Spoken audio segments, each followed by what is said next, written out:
En 2017, más de 25 millones de personas se embarcaron en cruceros a lo largo del mundo. Por si no lo sabías, eso es más que la población total de Grecia. Se ha convertido en la opción favorita de los Estados Unidos a la hora de irse de vacaciones. Y es fácil ver por qué subir a un crucero es más popular cada año. Los cruceros también están ganando presencia entre las nuevas generaciones. 2/3 de los millennials y la generación Y afirman que los cruceros son su nuevo tipo de vacaciones preferido. ¿Cómo puede ser? Bueno, veamos. Es fácil de planificar. Una vez a bordo puedes encontrar actividades para todos los miembros de la familia y tienes la oportunidad de visitar varios destinos diferentes en un solo viaje. Una ventaja adicional de viajar en un crucero, puedes conocer varios destinos para un futuro viaje. El entretenimiento a bordo suele ser de primera categoría, lo que proporciona a los pasajeros una sensación extra de lujo, y las comodidades y el alojamiento suelen ser muy confiables, y esto sin mencionar que ofrece a los turistas la sensación de haber alcanzado todo lo que buscan fuera de la oficina. Royal Caribbean International es una de las empresas de cruceros más importantes del mundo. En 2018 contaba con más del 19% del mercado de cruceros. Su flota actual se divide en muchas clases diferentes de barcos, incluyendo la clase Voyager, Radiance y Quantum. La última adición a la impresionante flota fue construida en 2018. El Wonder of the Seas es actualmente el crucero más grande del mundo, dado que este espectacular transatlántico acaba de realizar su viaje inaugural en marzo del 2022. Conozcamos algunas de las increíbles ventajas que ofrece a los pasajeros. En primer lugar, el barco es tan grande que tuvo que dividirse en vecindarios. Es lógico, ya que el Wonder of the Seas tiene capacidad para casi 7,000 pasajeros. ¿Te gusta Nueva York?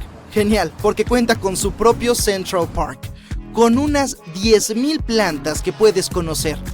El Central Park del barco es una característica de todos los barcos de la clase Oasis y es uno de los llamados vecindarios. Veamos otras partes, ¿de acuerdo? Como esta cubierta que incluye una sala de juegos, una tienda de dulces y un bar de deportes. Es ideal para dar largos paseos. En el Wonder of the Seas hay una zona para practicar deportes que cuenta con numerosas piscinas y jacuzzis.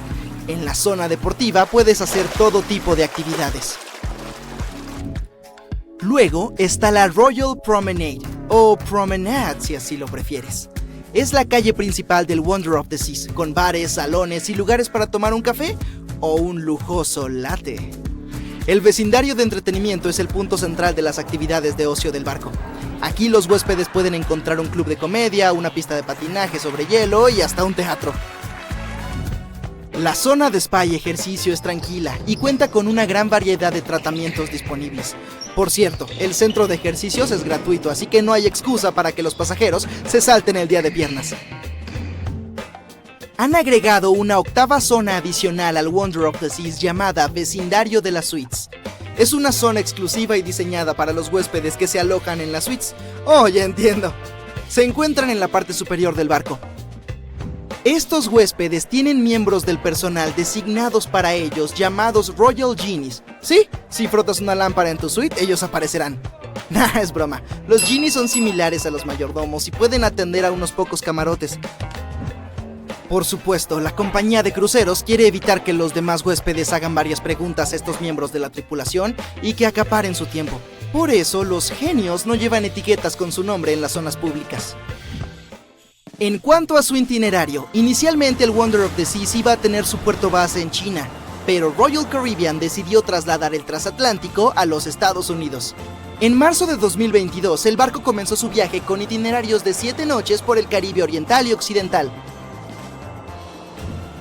En mayo de 2022, el Wonder of the Seas tiene previsto un viaje a Europa con cruceros por el Mediterráneo Occidental desde Barcelona y Roma para sus pasajeros.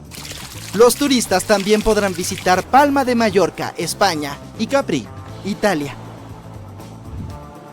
Cuando termine la temporada de verano, está previsto que el Wonder of the Seas regrese a Florida para ofrecer viajes durante todo el año a partir de noviembre de 2022. Existe un rumor falso que afirma que habrá un nuevo crucero especial para alérgicos y que se llamará Wonder of the Achis. No, no hay nada de cierto en eso. Es difícil imaginar un barco tan enorme y capaz de albergar tantas comodidades a bordo. A modo de comparación, el Titanic fue el barco más grande de su época, con 270 metros de longitud. El Wonder of the Seas no solo mide 360 metros de largo, sino que también es un 36% más alto y un 34% más ancho. Hablando de botes salvavidas, que es lo que voy a hacer, el Titanic tenía apenas 20 botes salvavidas a bordo, que trágicamente no fueron suficientes para acomodar a todos los pasajeros después de que el barco chocara con el iceberg. Pero el Wonder of the Seas tiene un número aún menor de botes salvavidas, 18 para ser exactos. ¿Suena extraño y peligroso? Bueno, en realidad no, ya que cada uno de estos botes salvavidas puede albergar hasta 370 personas. Esto significa que todos los pasajeros y miembros de la tripulación, unos 8000 si se llenara, estarán a salvo en caso de emergencia. Si de alguna manera pudiéramos organizar una carrera entre los dos barcos, bueno, el Titanic sería más rápido, superando al Wonder of the Seas por un nudo por hora. Hoy en día los pasajeros de cruceros están más interesados en la experiencia que en la velocidad del barco en sí. Por eso la velocidad no es un aspecto extremadamente importante. En términos de costos, el Titanic costó unos 7.5 millones de dólares en el momento de su construcción, lo que hoy equivale a unos 200 millones de dólares. ¿Y el Wonder of the Seas? Su construcción costó la asombrosa cifra de 1.350 millones de dólares, lo que lo vuelve 6 veces más caro que el Titanic. ¿Qué tal si comparamos los precios de las entradas? Bueno, en este caso, el boleto más barato del Titanic costaba 7 libras esterlinas, lo que equivale a unos $1,000 en la actualidad. El boleto más barato en el Wonder of the Seas cuesta actualmente $423, pero los precios pueden variar según el lugar y la temporada, el itinerario y la propina que le des a tu Royal Genie. Y sé que quieres preguntarlo, ¿qué pasará con los icebergs? Bueno, el Titanic navegó por el gélido Atlántico Norte, donde era necesario estar atento a ellos. El Wonder of the Seas navegará por el cálido Caribe, donde lo peor que podrás presenciar es un 17 en el Blackjack. Ups, perdiste. Al lado de sus otras hermanas de la flota de Royal Caribbean, el Wonder of the Seas sigue siendo igual de impresionante. Los primeros barcos de la compañía podían albergar a unas 2.500 personas, incluyendo a los pasajeros y al personal. Estos barcos eran el Splendor of the Seas, el Legend of the Seas y el más pequeño de todos, el Pulgarcita of the Seas. No, espera, su nombre es Empress of the Seas. Ups, me equivoqué. Los barcos más grandes de la flota de la compañía pueden albergar a unas 9.000 personas en total, casi 3 veces el tamaño y la capacidad de los transatlánticos anteriores. El Wonder of the Seas es uno de ellos, así como el Harmony of the Seas y el Symphony of the Seas. ¿Ves un patrón aquí? Así es, si alguna vez encuentras un barco con Of the Seas en su nombre, es seguro asumir que pertenece a Royal Caribbean. Pero si se trata de una lata de atún, podría llamarse Chicken of the Seas. ¿Qué? Me gusta el atún. Elegir entre los cruceros en función de su tamaño es como preguntarte si deberías visitar tu museo local o el Louvre en París. Todo depende de tus preferencias. Algunas familias prefieren los ambientes pequeños, otras son fanáticas de los grandes espacios que ofrecen todo lo que puedan necesitar. Desde un punto de vista histórico, lo mucho que hemos avanzado en materia de transporte marítimo es igual de emocionante. Por ejemplo, el SS Royal Williams fue el primer barco que realizó un viaje transatlántico, casi totalmente a vapor en 1833. Solo tenía 50 metros de largo y podía albergar a unos 155 pasajeros. No hubiera querido estar ahí, suena un viaje apretado. Por otra parte, el primer megabarco moderno del mundo fue el MS Sovereign of the Seas. Zarpó en 1987. Solo tenía 270 metros de largo y podía transportar un poco menos de 3.000 pasajeros. El tamaño y la capacidad no son las únicas mejoras de los nuevos cruceros. Los recientes avances tecnológicos en inteligencia artificial y reconocimiento facial han permitido a los operadores de cruceros garantizar un embarque más rápido y fluido para los pasajeros. Si antes tardaban entre 60 y 90 minutos en embarcar, hoy los operadores consiguen que la gente se instale con comodidad en menos de 15 minutos. De seguro ya estás deseando reservar un boleto, pero veamos algunas de las actividades más interesantes que puedes probar a bordo del Wonder of the Seas. Así sabrás en qué te estás metiendo. Todos los barcos del Royal Caribbean tienen varias obras de arte a disposición de sus huéspedes, pero el Wonder of the Seas va más allá. Y hasta cuenta con estatuas de astronautas en lugares clave del barco.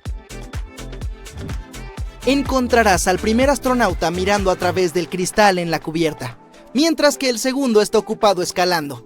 El tercer y último astronauta es un aficionado del cine. Se encuentra cerca de los asientos en la sala de proyecciones. Buscar los astronautas es toda una experiencia para los huéspedes. En la zona sin acceso a luz solar, el Wonder of the Seas cuenta con balcones virtuales. En caso de mal clima, los huéspedes pueden seguir sintiéndose al aire libre sin tener que esconderse del viento o la lluvia. Los adolescentes tienen un lugar propio en el barco. Hay un club especial con una bañera de hidromasaje privada, una zona de selfies, juegos y asientos cómodos. La parte interior de este club cuenta con una máquina expendedora, una interesante colección de literatura y fútbol de mesa. ¿Dónde me anoto? Abril de 1912 marcó una de las tragedias más terribles de la historia del mundo. El barco insumergible, la cúspide de la ingeniería de la época, el enorme Titanic, se hundió. En esa oscura noche sin luna, el transatlántico tuvo varias oportunidades de salvar a sus pasajeros. Había otro barco a pocos kilómetros que podía haber salvado al Titanic, pero no lo hizo. No era un barco fantasma, y no es una leyenda o una teoría, sino una realidad documentada. Hay registros y declaraciones de testigos que lo confirman. Pero, ¿por qué no ayudó? Averigüemos lo que ocurrió aquella noche analizando los acontecimientos desde 3 puntos de vista diferentes. Comencemos por la versión del Titanic. 11:30 de la noche. La luna se esconde detrás de nubes negras. La visibilidad es muy pobre. Todo está en calma en el Titanic. Bajo la indicación del capitán, el operador de comunicaciones se mantiene en contacto con tierra firme a través de la radio. En ese momento, un extraño irrumpe en la frecuencia e interrumpe la comunicación del operador. No está claro qué es o lo que este extraño quiere o de qué habla. El operador no intenta averiguarlo, solo le grita y le exige que se desconecte. La conexión se interrumpe. A las 11:40 de la noche, el Titanic choca con un iceberg. El hielo rompe el casco. El agua comienza a inundar las cubiertas inferiores. De momento nadie ha entrado en pánico. 20 minutos después, a medianoche, la tripulación envía una señal de auxilio por radiofrecuencia.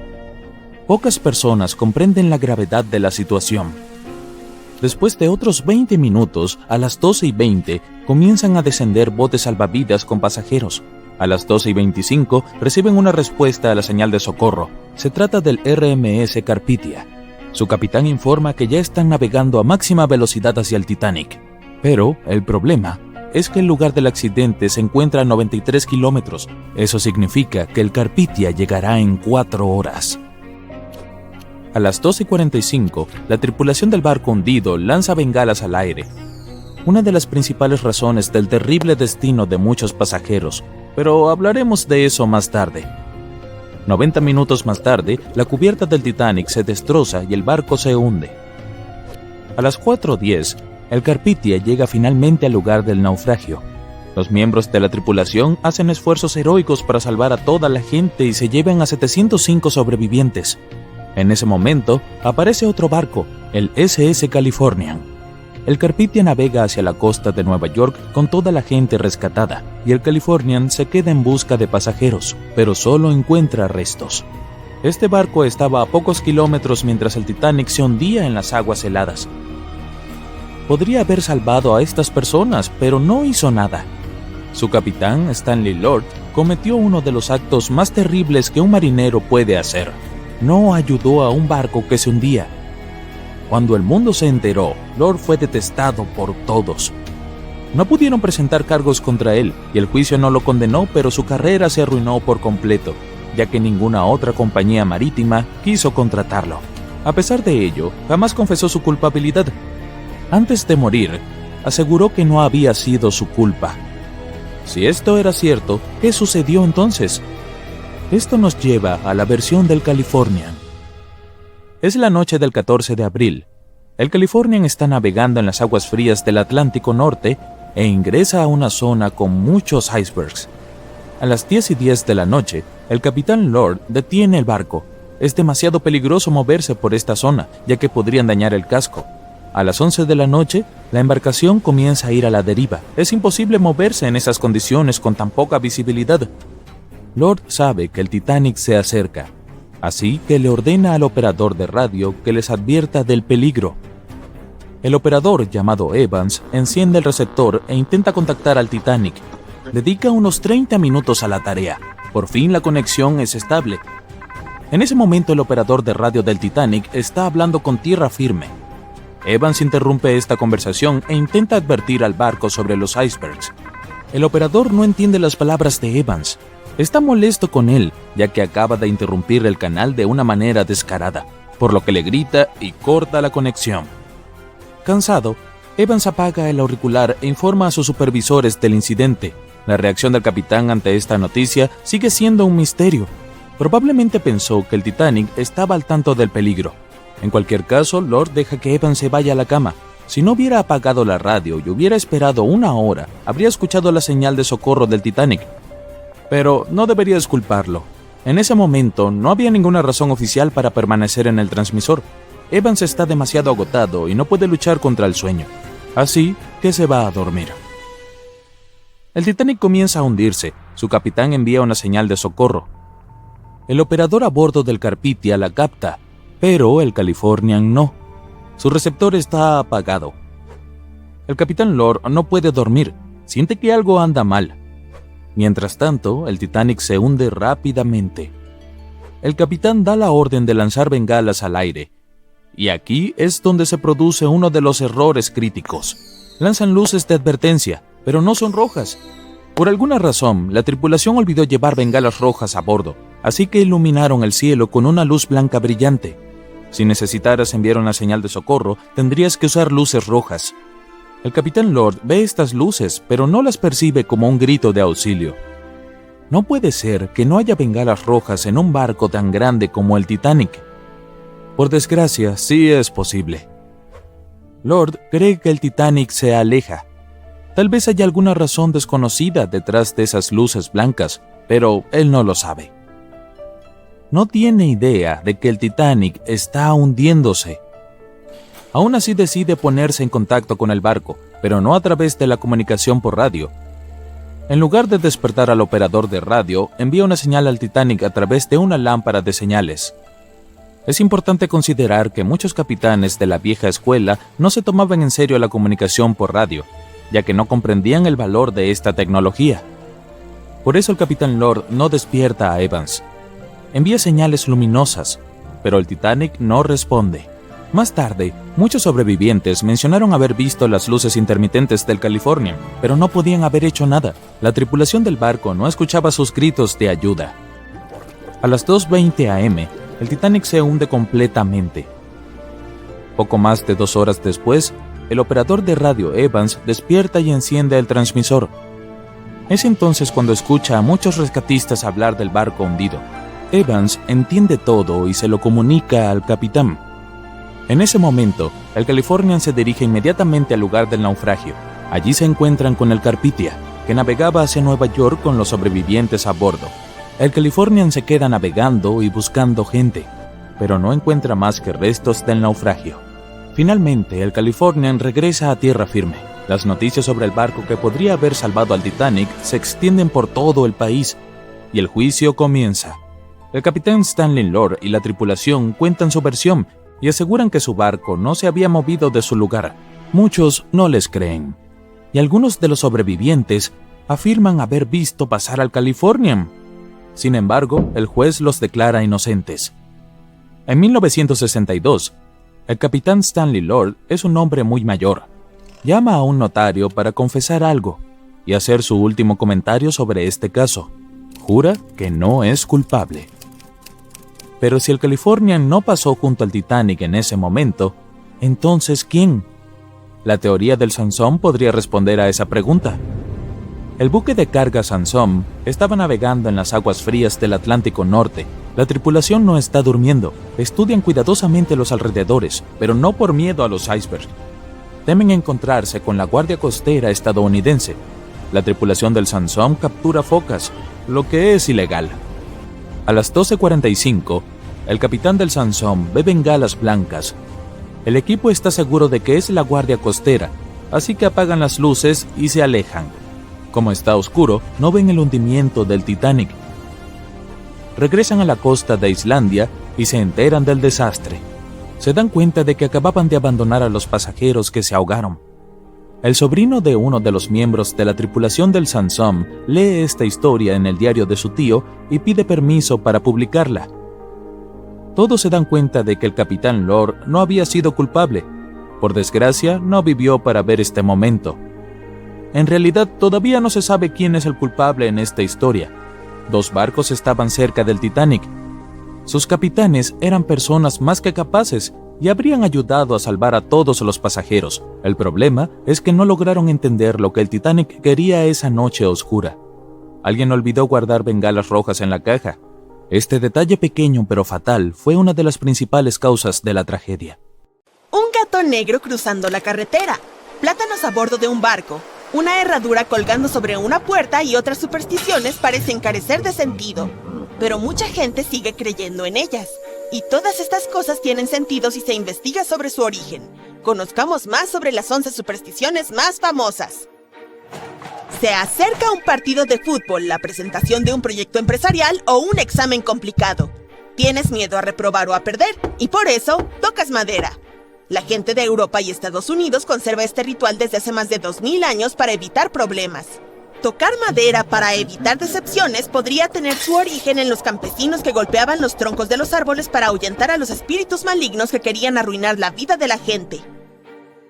Algunas personas tienen miedo de pasar por debajo de una escalera inclinada, y si les preguntas cuál es la razón de tal temor, probablemente no sabrán responderte.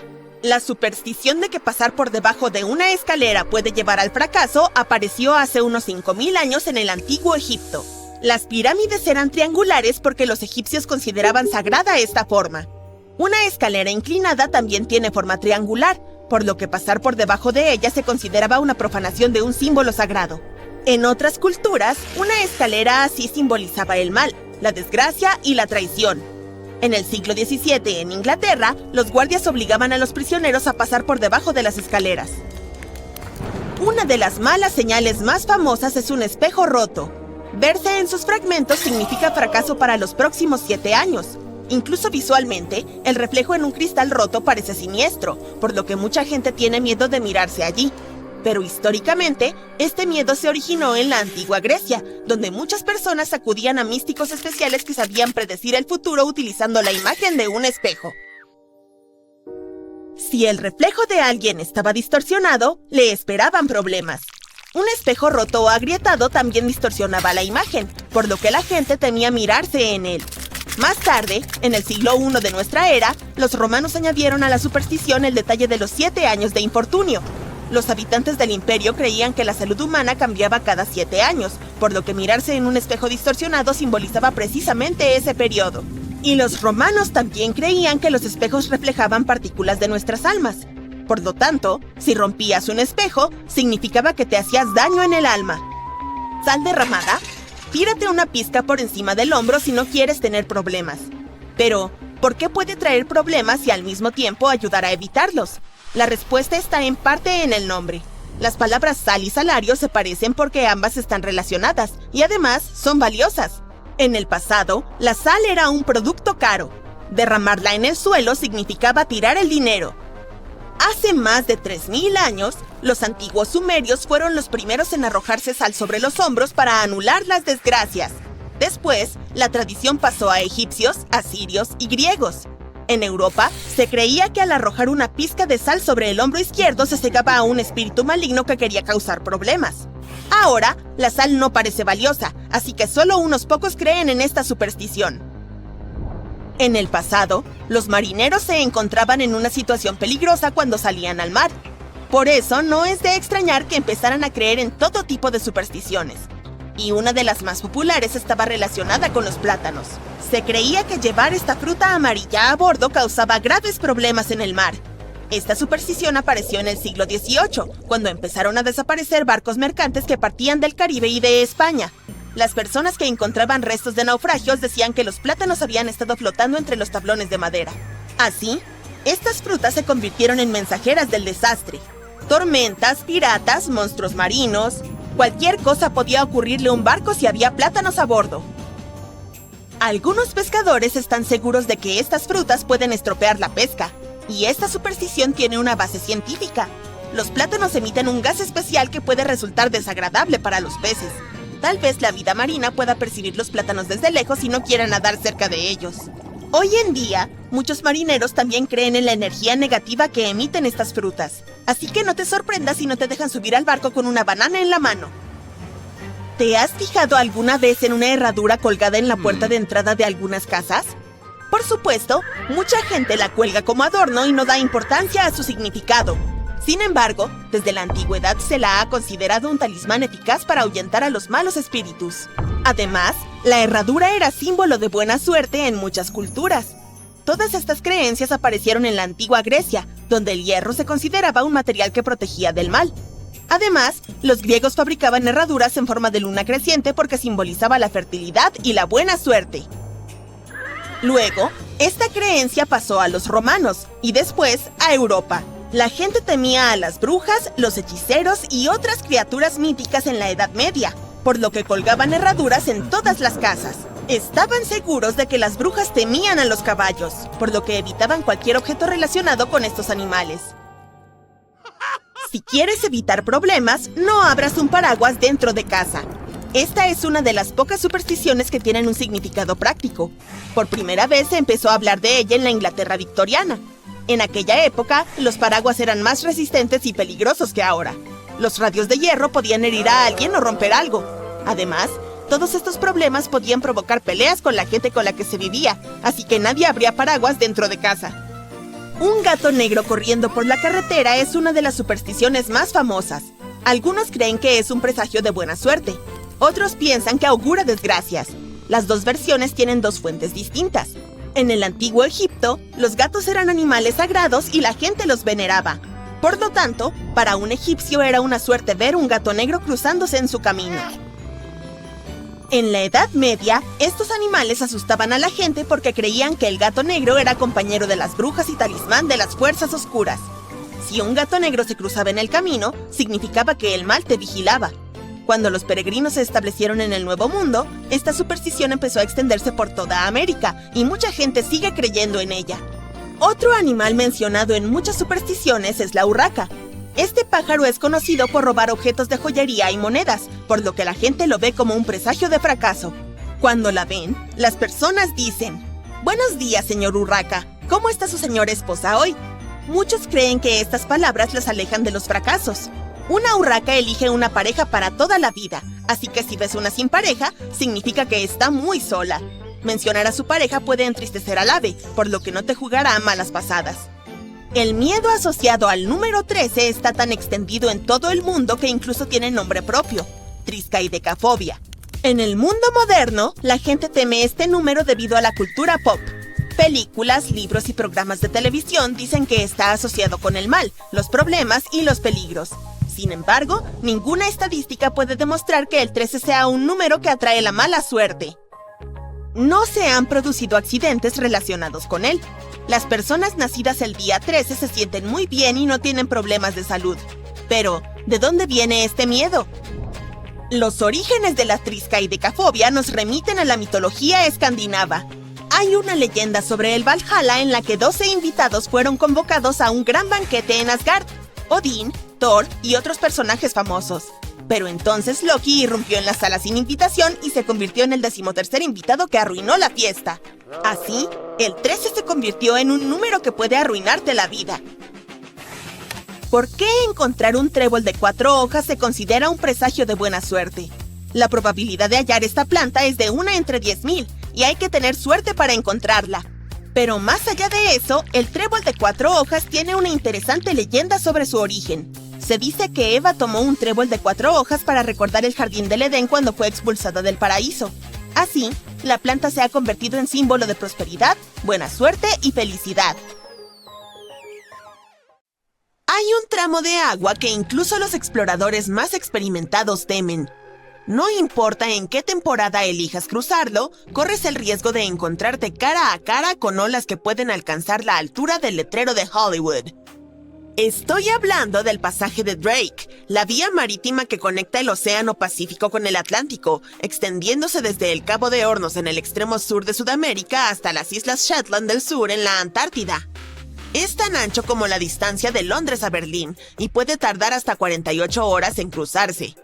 Algunos marineros comparan llegar al otro lado con ir a la luna, así de desafiante es. Incluso el hombre que lo descubrió, Sir Francis Drake, nunca navegó por estas aguas porque le parecían demasiado peligrosas y optó por un paso más tranquilo aunque más largo, el Estrecho de Magallanes. El pasaje cobró la vida de alrededor de 20,000 marineros y más de 800 barcos. Los turistas que desean ver la Antártida cruzan el pasaje de Drake con regularidad, aunque todavía se considera la travesía oceánica más aterradora del mundo.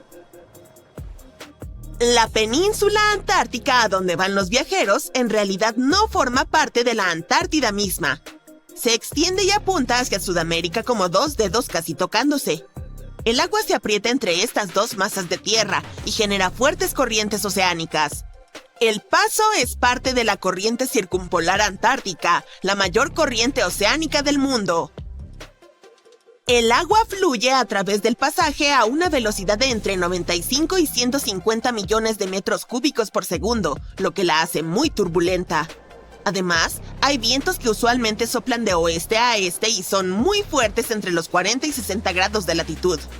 Por eso esas zonas son llamadas los 40 rugientes, 50 furiosos y 60 aulladores. La tierra desacelera los vientos, razón por la cual las tormentas que llegan a Irlanda y al Reino Unido se debilitan al moverse hacia el este. Pero la latitud de Drake es el único lugar donde los vientos pueden soplar alrededor de la Tierra sin ser detenidos por la Tierra, por lo que siguen acelerándose. Estos fuertes vientos se convierten en enormes olas que pueden golpear los barcos con mucha fuerza, normalmente de alrededor de 4 o 5 metros de altura. Son mucho más altas que las olas del Atlántico. El pasaje de Drake también tiene montañas submarinas que no puedes ver. La enorme corriente se abre paso por este estrecho pasaje y provoca que las olas choquen contra estas montañas bajo el agua. Estas olas internas crean remolinos que traen agua fría desde el fondo del océano, así que no solo es agitado en la superficie, el agua es salvaje hasta el fondo. El primer marinero que logró navegar alrededor del Cabo de Hornos y a través del pasaje de Drake fue un holandés, Wilhelm Schouten, en 1616. Pero el intento más famoso de cruzarlo fue llevado a cabo por Sir Ernest Henry Shackleton en su barco llamado Endurance. Él y 27 de sus hombres partieron desde Georgia del Sur con el objetivo de llegar a la bahía de Bassel en la Antártida. Pero las cosas no salieron como planeaba. El 19 de enero de 1915, su barco se quedó atascado en el hielo y en octubre comenzó a hundirse. Acamparon en hielo flotante durante 2 meses antes de navegar en botes salvavidas a un lugar remoto y helado llamado Isla Elefante. Shackleton y 5 hombres hicieron un viaje arriesgado hacia Georgia del Sur para buscar ayuda. Les llevó 15 días cruzar el paso Drake con vientos huracanados. Finalmente llegaron a salvo y organizaron un rescate para el resto de la tripulación. Los científicos encontraron el pecio del Endurance recién en 2022, a 3,000 metros bajo el agua. En diciembre de 2019, 6 valientes atletas decidieron cruzar el pasaje de Drake remando un bote por primera vez en la historia. Les llevó 12 días de remo continuo, con una rotación de remeros cada 90 minutos. Lo lograron, y probablemente fue la manera más difícil posible de cruzar el pasaje. Los atletas mencionaron que estaba frío, mojado y sucio, y las olas los golpeaban como muros. El clima en el pasaje de Drake cambia mucho, pero los capitanes de barcos siempre pueden preverlo y rotar su rumbo. Pueden adelantar la hora de salida para tener un margen de seguridad y no quedarse atrapados en medio del pasaje en las peores condiciones. A veces, el viaje es suave y tranquilo, y lo llaman Lago Drake. Otras veces, los marineros sienten olas agitadas y se llama Batido Drake. Algunos capitanes experimentados que cruzan a menudo el paso dicen que el efecto Lago Drake ocurre una vez cada 10 cruces y experimentan el Batido Drake 1 o 2 veces cada 10 viajes. Un balandro o un kayak probablemente no sobrevivirán el viaje entre olas gigantes, pero las embarcaciones modernas y los cruceros tienen cascos resistentes y mecanismos de estabilización avanzados. Así que el viaje ya no es tan peligroso. Pero aún así es toda una aventura, especialmente si te mareas. Si no te apetece arriesgarte, pero deseas viajar del Océano Pacífico al Océano Atlántico por agua de manera rápida, el Canal de Panamá te está esperando. La gente comenzó a pensar en crear un pasaje acuático a través de Panamá en el siglo XVI. En aquel entonces, un explorador español descubrió que solo un delgado tramo de tierra separaba los dos océanos. Pero parecía imposible construirlo debido a las montañas y la densa jungla, por lo que la idea tuvo que esperar un par de siglos. Finalmente, en 1880, Francia, liderada por el hombre que concretó el Canal de Suez en Egipto, intentó construir el canal. Pero las personas que comenzaron la construcción pronto descubrieron que era mucho más difícil de lo que parecía en el mapa. La tierra de Panamá era uno de los lugares más difíciles y peligrosos para cavar una gran vía acuática. Los trabajadores tenían que mover literalmente enormes montañas en una jungla llena de serpientes, donde hacía muchísimo calor y llovía intensamente. Durante la temporada de lluvias, las fuertes precipitaciones convertían los ríos en rápidos salvajes y empapaban a los trabajadores. A veces, no veían el sol por 2 semanas y sus ropas permanecían mojadas todo el tiempo. Grandes rocas caían y diminutos mosquitos que portaban malaria enfermaban gravemente a la gente. Y luego sucedió un terremoto. Estaban perdiendo miles de personas. Por eso, Francia decidió abandonar el proyecto después de 7 años. Luego, Estados Unidos compró los activos franceses en la zona del canal y lo terminó en 1914. Le costó a Estados Unidos alrededor de $375 millones. El paso de agua, de 80 kilómetros de largo, les ahorraba a los barcos que viajan entre Nueva York y San Francisco 12.700 kilómetros. Alrededor de 14,000 barcos lo utilizan cada año y pagan aproximadamente $1.800.000 en peajes. Así que parece que todo valió la pena. Otro desafiante curso de agua de esta parte del mundo es el río Amazonas. Tiene aproximadamente 7,000 kilómetros de largo, fluye a través de 3 países y más de 30 millones de personas viven en su cuenca. Pero no hay ni un solo puente que lo cruce. El río tiene muchos pantanos y suelos blandos, por lo que los ingenieros deberían construir puentes muy largos y cimientos muy profundos, lo cual cuesta mucho dinero. Construir puentes sobre aguas profundas es complicado, pero en otros lugares del mundo, los ingenieros pueden utilizar cosas como plataformas flotantes para ayudar. El cauce del río y los niveles de agua cambian mucho durante el año. En la estación seca, de junio a noviembre, el río suele tener entre 3 y 9 kilómetros de ancho. Pero en la temporada de lluvias, de diciembre a abril, el río puede llegar a medir hasta 48 kilómetros de ancho y el nivel del agua puede subir hasta 15 metros. Por eso no se pueden construir puentes flotantes ni pontones. Las riberas están compuestas de tierra blanda que se mueve y se erosiona con las estaciones, lo que hace las cosas aún más difíciles. Tendría que ser un proyecto absolutamente único para superar todos estos desafíos.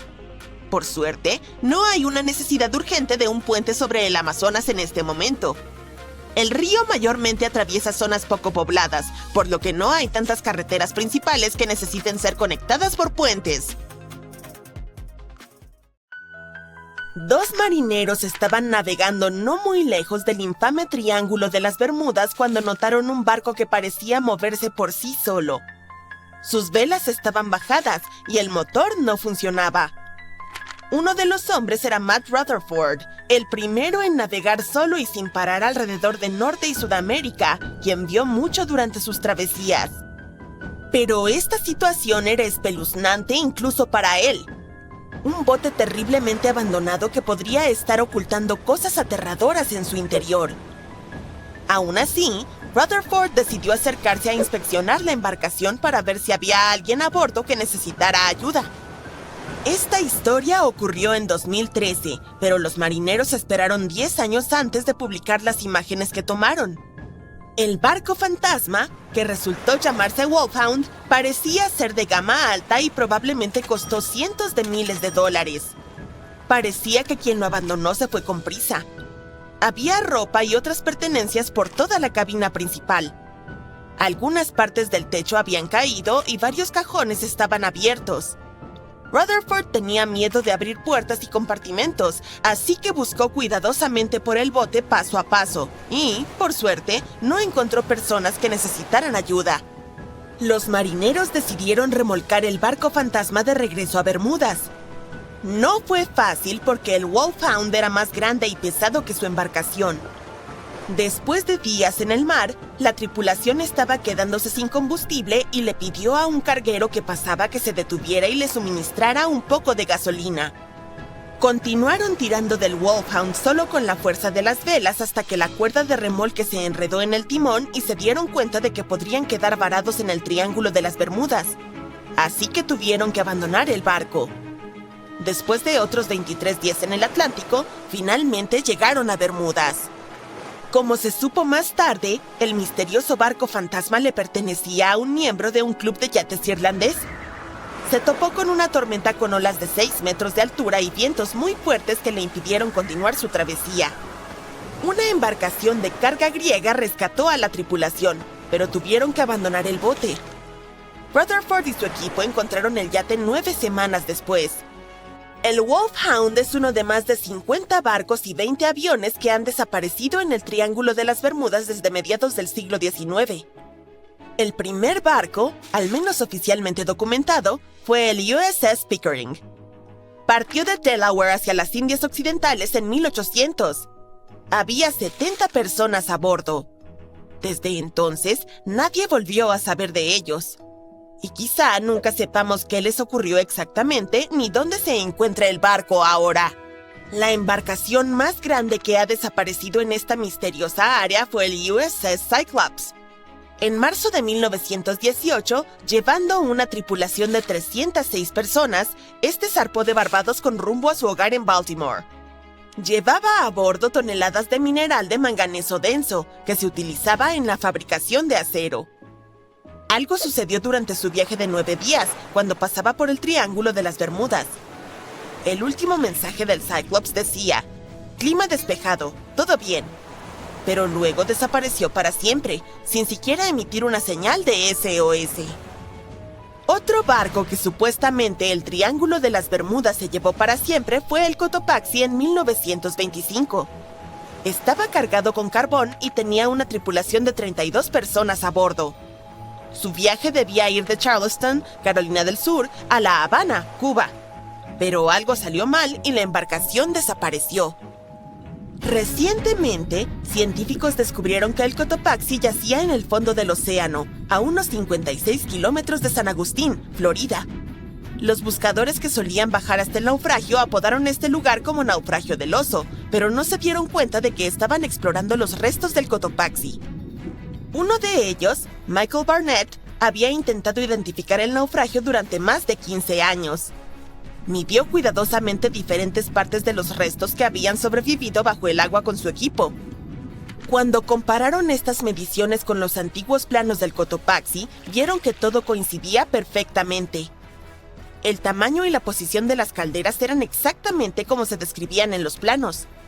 Esto les ayudó a confirmar que habían encontrado el Cotopaxi. Y parece que no hubo nada misterioso en su desaparición. Fue una combinación de mal mantenimiento, descuido y mal tiempo. Muchas de las escotillas utilizadas para acceder a la bodega donde se almacenaba el carbón estaban rotas o faltaban. Esto significaba que si el barco encontraba una tormenta, el agua entraría fácilmente en la bodega de carga y la embarcación se volvería inestable y se hundiría.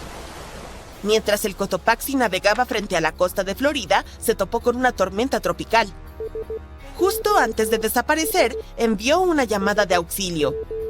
Estaba cerca de San Agustín, por lo que todas las piezas de rompecabezas se encajaron en un solo lugar. La gente ha ideado todo tipo de teorías para explicar lo que podría estar sucediendo en el Triángulo de las Bermudas. La más descabellada es que naves espaciales de otros planetas están llevándose estos barcos y aviones. O tal vez tenga algo que ver con la ciudad perdida de Atlántida, una legendaria urbe submarina. Pero también existen explicaciones más racionales, como el hecho de que esta área a menudo experimenta climas salvajes e impredecibles, con tormentas repentinas y trombas marinas. Durante cientos y cientos de años, los marineros han contado historias sobre enormes olas gigantes que parecen surgir de la nada en el océano abierto. En el pasado sonaba como un cuento, pero en los últimos 20 años, los satélites han detectado estas olas anómalas. Algunas de ellas han superado los 30 metros de altura. Las tormentas provenientes del Golfo de México pueden impactar el área del Triángulo de las Bermudas y generar olas muy agitadas e impredecibles. Científicos construyeron un modelo del USS Cyclops y lo pusieron en un simulador de olas. Dicen que incluso una ola gigantesca de 15 metros de altura sería suficiente para volcar esa nave. Tenía un fondo plano y era menos estable y más propensa a volcarse. También hay muchas colinas y profundos valles en el fondo del océano, lo cual puede ser peligroso si un barco no navega con cuidado. A veces, las cosas pueden salir mal con los motores, los sistemas de comunicación u otro equipamiento. Si un avión o embarcación tiene un problema mecánico lejos de la Tierra, puede ser realmente difícil obtener ayuda con rapidez, en especial si los equipos de rescate están lejos. El Triángulo de las Bermudas también tiene anomalías magnéticas, por lo que en algunas partes de él, las brújulas pueden apuntar en la dirección equivocada. Y luego están los errores humanos, como calcular mal las distancias, tomar giros equivocados o no escuchar con atención las instrucciones. Esto es lo que le sucedió al vuelo 19, un grupo de aviones que desapareció. El líder de la travesía, el teniente Charles Taylor, decidió volar hacia el mal tiempo sin todo el equipo necesario. Además, estaba cansado, por lo que le fue realmente difícil tomar buenas decisiones. Las desapariciones en el Triángulo de las Bermudas no ocurren con más frecuencia que en otras partes del Océano Atlántico, donde viajan muchos barcos y aviones. Simplemente atraen más atención y comentarios. Aún no encontrarás el Triángulo de las Bermudas en ningún mapa y no tiene fronteras oficiales. Así que tal vez nunca podamos resolver su misterio porque no podemos estar seguros de que realmente exista. Pero tal vez deberíamos preocuparnos por otro Triángulo de las Bermudas, el que está en el espacio. Este no hace que las cosas desaparezcan por completo, pero causa interferencias con los equipos de las naves espaciales, provoca fallas y hace que las cosas dejen de funcionar por un tiempo. El Triángulo de las Bermudas del Espacio, más conocido oficialmente como la Anomalía del Atlántico Sur, SAA, es un área única sobre la Tierra que se extiende por partes de América del Sur y África, desde Chile hasta Zimbabue. Se ubica justo donde una parte del escudo magnético terrestre es más débil de lo habitual. Cuando un satélite pasa por esta área, miles de partículas de alta energía, especialmente protones, impactan cada centímetro cuadrado de este cada segundo. Para mantener los satélites seguros de esta radiación, las agencias espaciales a menudo los ponen en modo de reposo cuando atraviesan el SAA. El telescopio espacial Hubble atraviesa el SAA alrededor de 10 veces al día y pasa aproximadamente un 15% de su tiempo en modo de suspensión debido a esta anomalía. Incluso los astronautas en la Estación Espacial Internacional, EEI, que también viaja cerca de esta zona, deben tener cuidado con la radiación. Partes de la EEI, como la cocina y las áreas de descanso, cuentan con protección adicional. Estas dos fotos del cielo se tomaron con menos de una hora de diferencia. Juega a encontrar las diferencias y notarás que algunos puntos brillantes desaparecieron. Antes de que pienses, las estrellas hacen eso a veces. Spoiler, no lo hacen. Esto parece más bien una nave espacial hecha por humanos pasando por la toma. Pero aquí está el giro. Las fotos se tomaron en 1952, y eso es 5 años antes de que lanzáramos nuestro primer objeto al espacio. Entonces, ¿qué son esos puntos? ¿Podrían ser señales de objetos artificiales hechos por extraterrestres? Bueno, sí, podrían serlo. Al menos esa es una de las hipótesis propuestas por la investigadora Beatriz Villarroel de la Universidad de Estocolmo en Suecia. Ella publicó recientemente 2 artículos tratando de explicar estos puntos de luz que desaparecen en fotos de principios de los años 50, lo que su equipo llama transitorios. Entonces, estos son objetos similares a estrellas de origen desconocido que aparecieron en el primer sondeo del cielo del Observatorio Palomar. Este fue un proyecto astronómico importante en California, que usó un telescopio de casi 125 centímetros que produjo casi 2000 placas fotográficas del cielo nocturno del norte. Y no hay forma de negarlo, los transitorios estaban ahí, y se comportaban raro, desapareciendo de repente. Así que los científicos tuvieron que encontrar una explicación. Y eso nos lleva a 4 grandes hipótesis sobre lo que realmente son. Hipótesis número 1. Estrellas. Esta es una teoría interesante, porque realmente podemos probarla. Sale esta noche y mira las estrellas. Pon atención a dónde están en el cielo. Luego, revisa otra vez mañana en la noche. Podrías notar que algunas estrellas parecen desaparecer, pero no se esfumaron para siempre, solo son más difíciles de ver. Pueden quedar ocultas por cosas normales como nubes, neblina, humedad o incluso la luz brillante de la luna. Todo eso puede esconder estrellas de tu vista por un rato, pero eventualmente volverán a aparecer. ¿Podrían esos transitorios de los 50 haber sido estrellas y el sondeo captó un momento donde parecieron desaparecer? Verás, los astrónomos tienen muchas cosas en el cielo que parecen desvanecerse. Por ejemplo, las estrellas variables, cuyo brillo sube y baja. También tienes supernovas, asteroides pasando y galaxias activas que pueden brillar y apagarse. Estos cambios pueden ocurrir en minutos, días o incluso años. Pero aquí está el problema. Estos transitorios realmente no se comportan así.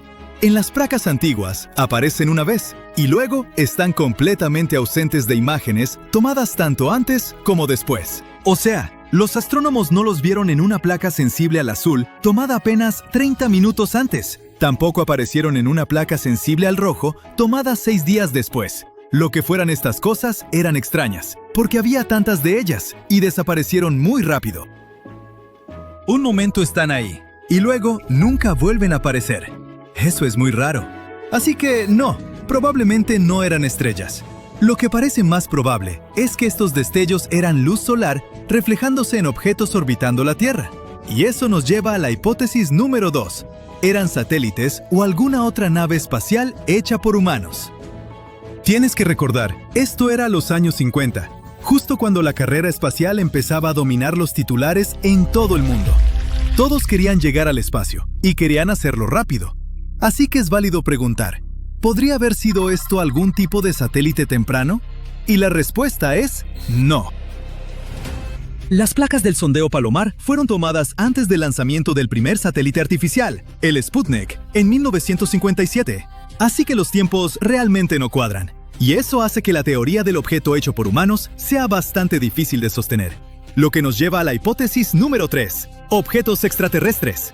Sí, algo como una aeronave o un satélite, pero hecho por una civilización altamente avanzada allá afuera.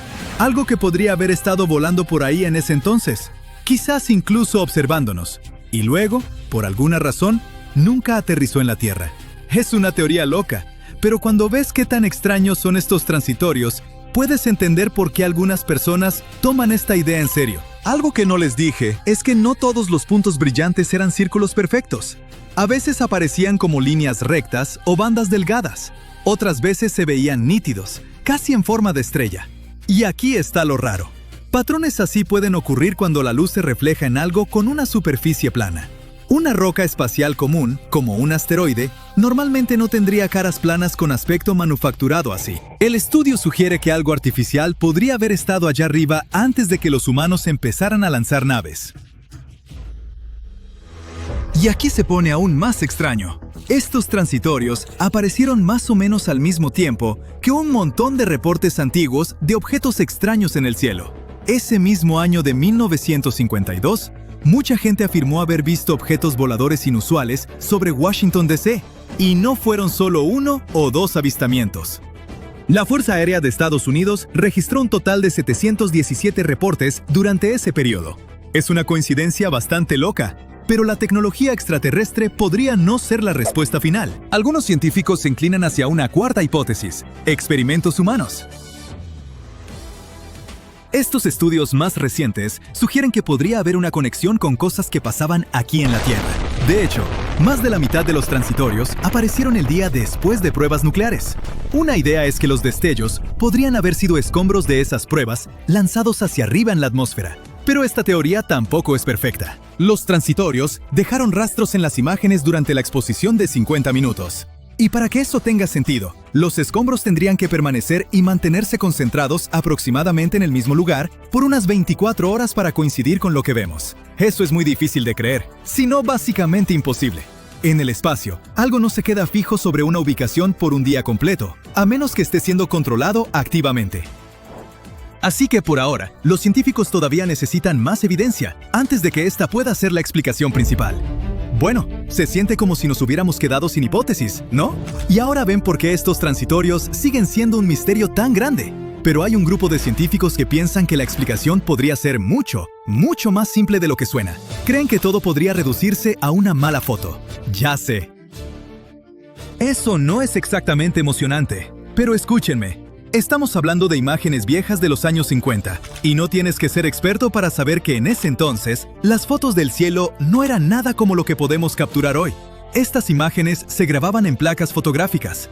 Básicamente, eran placas de vídeo cubiertas con una capa sensible a la luz, usadas mucho antes de las cámaras digitales para capturar el cielo nocturno.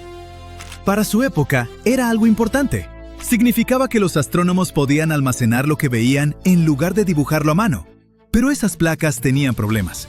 Eran sensibles, podían dañarse, y las imágenes no eran ni de cerca tan limpias como lo que obtenemos con sensores digitales modernos. Estas placas pueden tener problemas como rayones y pequeños defectos en la capa sensible a la luz. El proceso de digitalización también puede agregar cosas que realmente no se suponía que estuvieran en la imagen. De repente, estás viendo un punto brillante que en realidad podría ser, no sé, ¿saliva? Resulta que la humedad también puede dejar marcas en las placas fotográficas. Y si un científico estornudó cerca de una placa en algún momento, por ejemplo, eso podría haber dejado un rastro raro en la imagen. Entonces, si alguien las manejó mal hace décadas, eso podría dejar rastros extraños en la imagen. Y los investigadores señalan que algunos de los transitorios más tenues aparecen en áreas de las placas que se ven contaminadas. Para descartar completamente esta hipótesis, necesitan inspeccionar las placas originales bajo un microscopio. El problema es que los investigadores no tienen acceso a los originales. Están trabajando con copias digitalizadas. Aún así, Villarroel no está totalmente convencida de que todo sea solo errores de imagen. Ella dice que algunos de estos transitorios se alinean de maneras que son demasiado improbables para ser aleatorias. Entonces, la idea ahora es seguir investigando esto con un proyecto llamado ExoProbe. El objetivo del programa es construir una red de telescopios que escanearán el cielo buscando destellos de luz rápidos y repentinos. Y si estos transitorios son reales, puede que no tengamos que esperar mucho más para descubrirlo. Cuando la gente piensa en desastres, imagina algo ruidoso, terremotos inesperados que destrozan caminos en segundos, explosiones de gas que derrumban edificios, erupciones volcánicas que cubren ciudades enteras de ceniza. Pero a veces, el verdadero peligro se acerca sin hacer ruido. Partes de Arizona se están hundiendo, perdiendo elevación lentamente año tras año. ¿Por qué está pasando esto? ¿Y cuánto daño puede causar algo así realmente? Arizona no está sobre roca sólida, está sobre un pastel geológico de capas de arena, arcilla y grava. Imagina que el suelo bajo tus pies es como una esponja de cocina gigante y mojada. Cuando una esponja está llena de agua, es esponjosa y mantiene su forma. Esa agua no solo está en la tierra, es lo que sostiene todo. Aquí es donde las cosas salen mal. La gente bombea esa agua para usarla, pero si la sacan más rápido de lo que la naturaleza puede reponerla, los huecos empiezan a cerrarse. Los granos se comprimen por el peso de todo lo que hay encima. Y cuando eso pasa, el suelo empieza a perder la batalla. Sin el agua para mantenerlos separados, las capas de tierra colapsan bajo el peso del mundo, casi literalmente. Pero una vez que eso pasa, ya no es como una esponja. Es como una lata de refresco aplastada. No puedes soplarle aire a una lata de refresco aplastada y arreglarla. La estructura está arruinada. Una vez que esas capas subterráneas se aplastan, quedan aplastadas para siempre. Aunque llueva 40 días con sus 40 noches, el suelo ya no puede retener el agua. A esto se le llama subsidencia del terreno. No importa si el agua se bombea o si el agua de lluvia se escurre demasiado rápido. Si la presión subterránea baja por suficiente tiempo, la tierra empieza a hundirse. Y no es algo que pase solo una vez. Cada año que se bombea más agua, la tierra se hunde un poco más. Con el tiempo, estos cambios pueden transformar pueblos y regiones enteras. Entonces, ¿cómo notan los científicos algo tan sutil? Desde el suelo, la subsidencia es difícil de detectar. La superficie no baja de golpe en un solo lugar obvio. Los edificios no se inclinan de repente. No vas a despertar un día y ver que la casa de tu vecino está unos centímetros más abajo que la tuya. La mayor parte del tiempo, todo se ve normal. Así que para ver lo que realmente pasa, los científicos tienen que mirar desde arriba, desde muy arriba, desde el espacio. Los científicos usan satélites INSAR, escáneres súper precisos en órbita que pueden detectar cambios en el suelo más delgados que una moneda, a cientos de kilómetros de distancia. Con este método, los científicos rastrearon partes de Arizona durante varios años. Lo que encontraron fue alarmante. Grandes áreas no solo se estaban hundiendo un poco, algunos lugares bajaban varios centímetros cada año. En ciertas regiones, el hundimiento total sumó más de 1 metro en muy poco tiempo. Y esto no se limitaba a un solo punto. Cuencas enteras se movían hacia abajo, como un elevador en cámara lenta descendiendo. Lo que hacía esto aún más preocupante es que el hundimiento no se detuvo en los años más lluviosos. Incluso cuando las lluvias aumentaron y los niveles de agua subieron un poco, la tierra siguió hundiéndose. En algunos lugares el proceso se aceleró. Eso les dijo algo importante a los científicos. El suelo no solo estaba reaccionando al clima a corto plazo, estaba respondiendo a años de presión acumulada bajo tierra. Incluso desde el espacio, el patrón era imposible de ignorar. Regiones enteras brillando en los mapas satelitales, mostrando un descenso constante año tras año. Lo que parecía estable desde la calle resultó estar desplazándose silenciosamente a lo largo de kilómetros. Y una vez que los científicos pudieron verlo con claridad, surgió una pregunta más grande. ¿Y ahora qué? La superficie solo aguanta hasta cierto punto antes de romperse. La Tierra no se hunde de manera uniforme. Un punto baja rápido, otro apenas se mueve. Eso jala la superficie en direcciones opuestas. La superficie intenta estirarse, pero al final se rompe. Y no hablamos de grietas en la banqueta. La Tierra literalmente se abre, creando heridas irregulares llamadas fisuras, lo suficientemente anchas para partir caminos y dañar carreteras. A la infraestructura esto le cae fatal. Los caminos se doblan, se tuercen y se pandean. Las tuberías y cables enterrados se desalinean o se rompen. Los canales que dependen de una pendiente suave y constante, de pronto dejan de fluir como deberían. Incluso los edificios que al principio se ven bien, empiezan a delatarse. Los pisos se inclinan, las puertas pueden negarse a cerrar, y fracturas largas aparecen en las paredes. Los pozos también se ven afectados. Conforme el suelo se compacta, aplasta las capas de roca subterránea como una prensa. Esto bloquea el flujo, convirtiendo un pozo funcional en un agujero seco. Básicamente, de tanto bombear, estamos rompiendo la bomba. Pero puede empeorar. Estos problemas se extienden por cuencas enteras, lo que significa que el daño puede aparecer lejos de donde empezó el hundimiento. Para cuando el daño en la superficie se hace obvio, los cambios subterráneos que lo causaron ya pueden ser irreversibles. Eso significa que el verdadero reto no es reparar las grietas visibles, sino lidiar con el suelo que sigue cambiando lentamente debajo de ellas. Entonces, ¿se puede detener o quizá revertir? Esta es la dura realidad. No hay botón de deshacer para esto. Una vez que esa roca subterránea se aplasta, queda aplastada. Lo mejor que podemos hacer es pisar el freno y evitar que empeore. Una opción es la recarga artificial. Arizona ha construido sistemas enormes para mover agua por todo el estado. Uno de los más grandes es el proyecto de Arizona Central, un canal que se extiende por más de 530 kilómetros, llevando agua del río Colorado hasta el corazón del desierto. Vierten cantidades enormes de agua en campos vacíos gigantes llamados cuencas de recarga, dejando que se filtre de vuelta al subsuelo para represurizar la tierra. No está arreglando la esponja aplastada, ese daño ya está hecho. Es más como aflojar el agarre para no aplastarla más. No recuperas el espacio, pero puedes evitar que las cosas empeoren.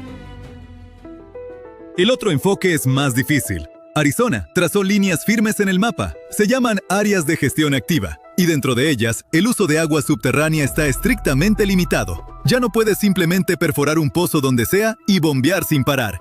El objetivo es evitar que una zona se hunda tan rápido que arrastre todo a su alrededor. En lugares como Phoenix y Tucson, donde estas reglas se aplicaron temprano, el hundimiento de hecho se desaceleró.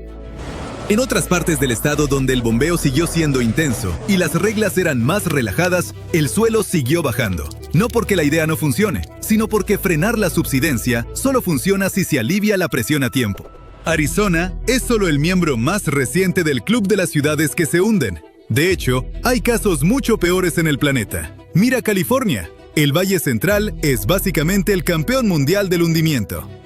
Los agricultores han estado bombeando agua del subsuelo de manera tan agresiva y por tanto tiempo que en algunos puntos la tierra ha bajado más de 9 metros. Se ha puesto tan grave que los canales por gravedad están confundidos, porque al agua no le gusta fluir cuesta arriba. Luego está la Ciudad de México. El problema ahí viene de hace cientos de años. La ciudad se construyó justo encima de un antiguo lecho de lago drenado. Conforme se bombeó agua para sostener a una población creciente, el suelo empezó a hundirse. En algunos barrios, los edificios ahora están varios metros más abajo de donde estaban hace un siglo. Las calles se han repavimentado una y otra vez, no porque se desgastaran, sino porque la ciudad misma seguía bajando. Está pasando en todo el mapa. Desde pueblos costeros hasta grandes centros agrícolas, el suelo se está cansando de sostenernos. Arizona solo está demostrando lo sigiloso que puede ser esto. Transforma el mundo en silencio mientras nosotros estamos ocupados viendo nuestros celulares. Lo que te hace pensar.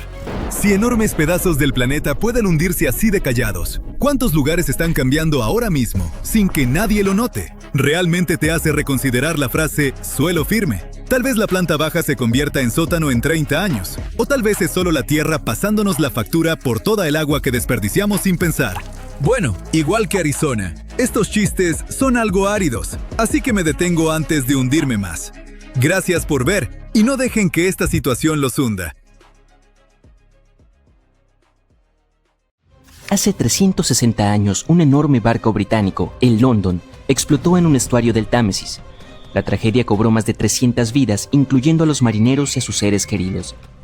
Nadie sabe exactamente qué condujo a este desastre, pero los científicos finalmente están cerca de la verdad. Unos buzos encontraron accidentalmente un cañón de bronce bien conservado del barco. Este cañón, que estuvo enterrado en limo y arcilla durante siglos, podría tener todas las respuestas. El London fue un barco de servicio construido para la Armada de la Mancomunidad de Inglaterra. Partió en su primer viaje en junio de 1656. El barco desempeñó un papel crucial en la historia británica al formar parte de un convoy que fue a los Países Bajos en 1660 para recoger a Carlos II y restaurarlo en el trono. 5 años después, en marzo de 1665, estaba viajando de Chatham a Hope. Desde allí, el almirante John Lawson se suponía que debía llevarlo al mar, pero justo antes de llegar a la boya del Nowhere, la pólvora explotó repentinamente en el barco. Unas 25 personas que estaban en la cabina de popa y el camarote sobrevivieron, pero más de 300 se ahogaron. El barco se partió en 2 pedazos. Henry Bennett, el conde de Arlington, difundió rumores de que todo ocurrió por culpa de la pólvora barata y de baja calidad que había en el barco. Cuando los expertos de ese tiempo inspeccionaron el naufragio, concluyeron que los cañones todavía podían ser rescatados, pero el barco en sí era una pérdida total. Más tarde, cuando se recuperaron algunos de ellos en 1679, hubo un escándalo debido a que intentaron usarlos para saldar una deuda no relacionada. En 2005, los buzos redescubrieron el London. Para protegerlo, las autoridades portuarias incluso tuvieron que mover la ruta de navegación, y un equipo de arqueólogos comenzó a trabajar explorándolo. Este naufragio es importante porque nos ofrece conocimientos reales sobre la historia naval inglesa. La visibilidad en el estuario del Támesis puede ser terrible. A veces ni siquiera puedes ver 50 centímetros delante de ti. Trabajar en el sitio también es muy difícil porque está en un entorno de mareas complicadas y en una vía marítima muy transitada, donde enormes barcos de carga pasan constantemente. Así que cuando de repente apareció un cañón clavado en el barro, significaba que las condiciones tenían que ser absolutamente perfectas. Los expertos creen que el hallazgo es de la era de la Commonwealth, fundido entre 1656 y 1657 y tiene un tamaño mediano de unos 2,5 metros de largo. Formaba parte de un conjunto especial hecho específicamente para el London y se colocó en la cubierta inferior del barco. Cada cureña de cañón del London era única, ya que todos sus cañones provenían de diferentes países y periodos de la historia naval. Los cañones grandes eran muy raros y extremadamente caros de fabricar, ya que requerían toneladas de bronce o hierro y debían ser fundidos individualmente. Por eso, la Marina a menudo tomaba cañones de barcos rivales capturados, viejos naufragios o buques retirados del servicio. El nuevo hallazgo es una de las pistas que podrían ayudar a los científicos a resolver el misterio de la tragedia de Londres. Hasta ahora también han encontrado zapatos de cuero, piezas de instrumentos, herramientas de madera, cuerda y una brújula. Para ellos, todos estos artefactos son como piezas de un rompecabezas. Aún no tienen suficiente evidencia para estar seguros, pero parece que tanto la pipa como las velas podrían haber sido fuentes de llamas que desencadenaron una explosión mayor. Algunos trabajadores hicieron otro hallazgo asombroso en una cantera inundada en el sureste de Inglaterra, a unos 100 kilómetros al sureste de Londres. Tropezaron con los restos de un barco raro de la época isabelina, a cientos de metros de la costa más cercana. Encontrar un barco de finales del siglo XVI es un gran acontecimiento porque muy pocos navíos de esa época han sobrevivido. Y estudiarlo podría ayudar a los científicos a responder algunas grandes preguntas sobre una era importante de la historia, cuando Inglaterra se estaba convirtiendo en un actor principal en el comercio europeo. Hoy en día, el sitio de la cantera se encuentra a unos 300 metros del mar, pero en el siglo XVI era parte de la costa. Los arqueólogos piensan que el barco se hundió en un cabo rocoso o alguien lo dejó allí cuando estaba demasiado dañado para seguir navegando. Aún no lo han identificado, pero estudiaron más de 100 piezas de su casco de madera, leyeron los anillos de los árboles y descubrieron que fue construido con robles ingleses talados entre 1558 y 1580. En esa época, el norte de Europa estaba cambiando del antiguo método clinker, donde las tablas se superponían como escamas de pescado, al estilo Carvel del Mediterráneo, en el que las tablas eran lisas y se unían entre sí, clavadas a un bastidor interno.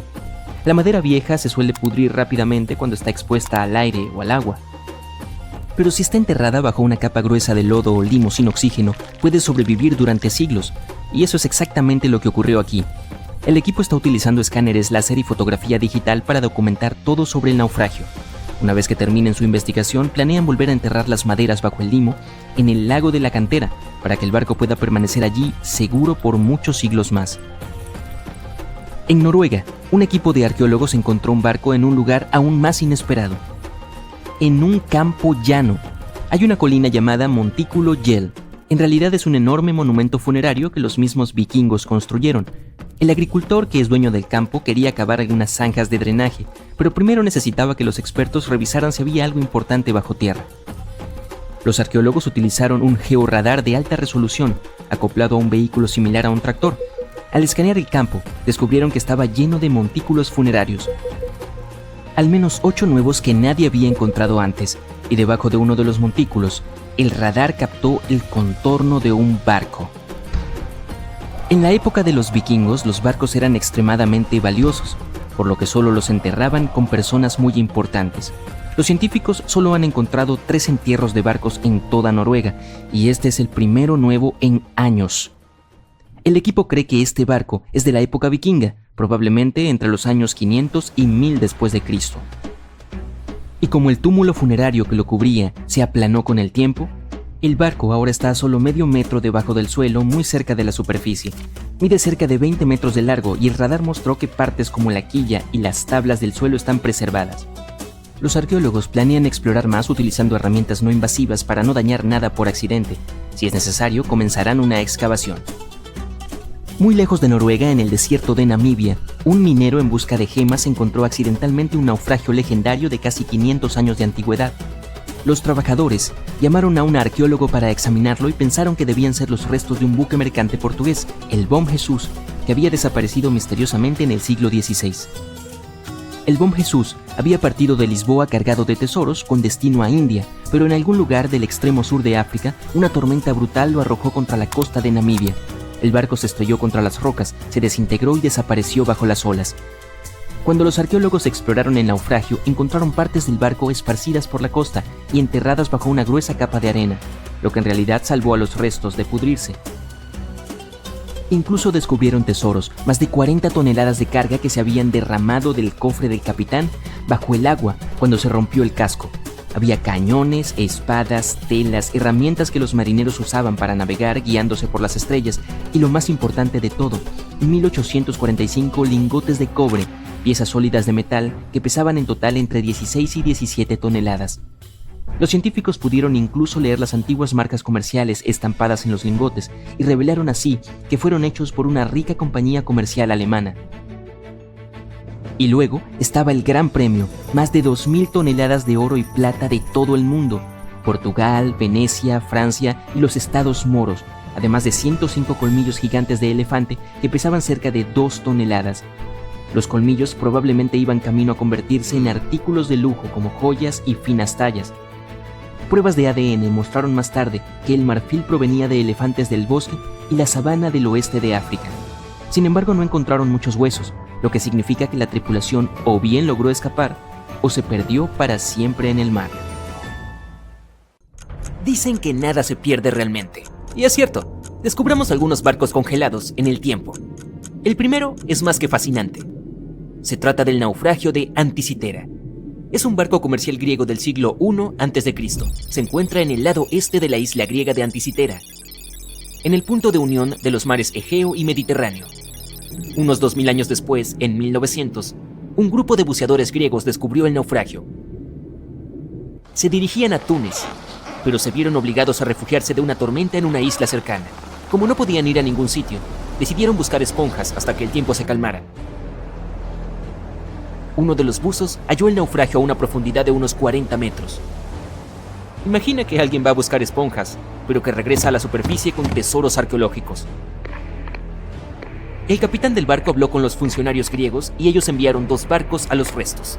La operación de salvamento fue un éxito y los descubrimientos se encuentran ahora en el Museo Arqueológico Nacional de Atenas. Entre los hallazgos se encuentran 3 caballos de mármol de tamaño natural, joyas, monedas y cientos de obras de arte, incluida una estatua colosal de Hércules de 2 metros de altura. Entre estos tesoros, el efebo de Anticitera, una estatua de bronce de un hombre joven, fue el que más llamó la atención, ya que no responde a ningún modelo iconográfico conocido, y no se conocen copias de su tipo. Sostenía un objeto esférico en la mano. Los estudiosos tienen diferentes teorías sobre quién podría ser esa persona, pero aún no hay consenso. Más de 70 años después, Jacques-Yves Cousteau y su equipo fueron a la zona y recuperaron cientos de artefactos más, así como los restos de 4 personas. También descubrieron un complejo conjunto de engranajes entrelazados, capaces de predecir el movimiento del Sol, la Luna y varios planetas. El mecanismo también puede indicar la hora de los eclipses solares y lunares con años de antelación. Piensa en este mecanismo de Anticitera como un primitivo calendario informático, ya sabes, para planificar eventos importantes como actividades agrícolas, rituales religiosos y los Juegos Olímpicos. Estos artefactos encontrados en los restos de Anticitera son algunos de los hallazgos más importantes de la arqueología moderna. El propio mecanismo de Anticitera ha cambiado nuestra percepción de los límites de la tecnología antigua. Tiene un diseño sofisticado y fue fabricado hace más de 1000 años. Incluso después de todos estos sorprendentes descubrimientos, los expertos creen que el lugar del naufragio permanece inexplorado en buena medida. Esto se debe principalmente a su ubicación y al paisaje del fondo marino sobre el que descansa el barco.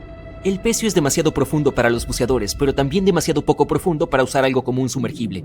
Un estudio realizado en el fondo marino en 2012 mostró evidencias de un segundo pecio a unos 250 metros al sur. Está claro que esta zona tiene mucho que ofrecer a la humanidad. ¿Qué habría pasado si esos recolectores de esponjas no hubieran viajado allí?